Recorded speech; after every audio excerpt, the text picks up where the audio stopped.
ሴትየዋ ከእንጀራ ልጇ ጋር ፍቅር ይይዛታል። ከዛ እሱ ጌም ይጫወታ ያለ ወደ ሩሙ በመስጠር ትገባና ጠጋለች። እሱን ደግሞ ስሜቷን ተረድቶ ነበር፣ ግን በዘላቂነት ጌም መጫወት አልቻሉም ነበር፣ ራሳቸውን መቆጣጠር አልቻሉም ነበር። ይህ ነገር ሁሉ ጀመረው አንድ ቀን አባትየው የተጫወቱ እያለ ልጃቸው መጥቶ እነሱ ቤት መኖር እንዳለበት ነግራታል። እሷም ደግሞ ደስ ብሏት በጣም ሰርፕራይዝ ሆና ነበር። ቲሆ ይባላል። ከልጇ ጋርም አብሮ መጫወት ይጀምራሉ።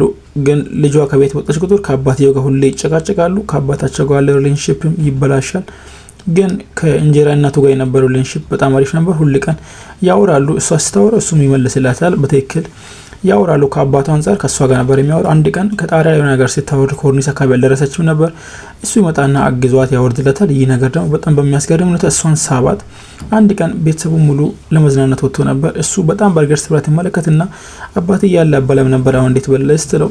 እሱ ሲያየኝ ያመኛልም አፕታይቴም ይሞታል ብሎ ይነግራታል። ከዛ በኋላ በጣም መቀራረብ ይጀምራሉ። አብረው መዞርም ይጀምራሉ። መነካካቱላ መጀመር ይጀምራሉ ማለት ነው።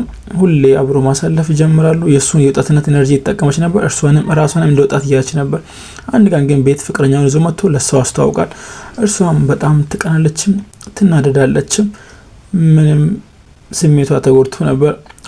አባታቸው ወይም የሷ ባለቤት የራት ግብዣ አዘጋጅቶ ነበር ቤት። እሷ ደግሞ ለምን ከልሱ ጋር አልዞርም ብላ ከልጁ ጋር አብራውታ መዞር ትጀምራለች።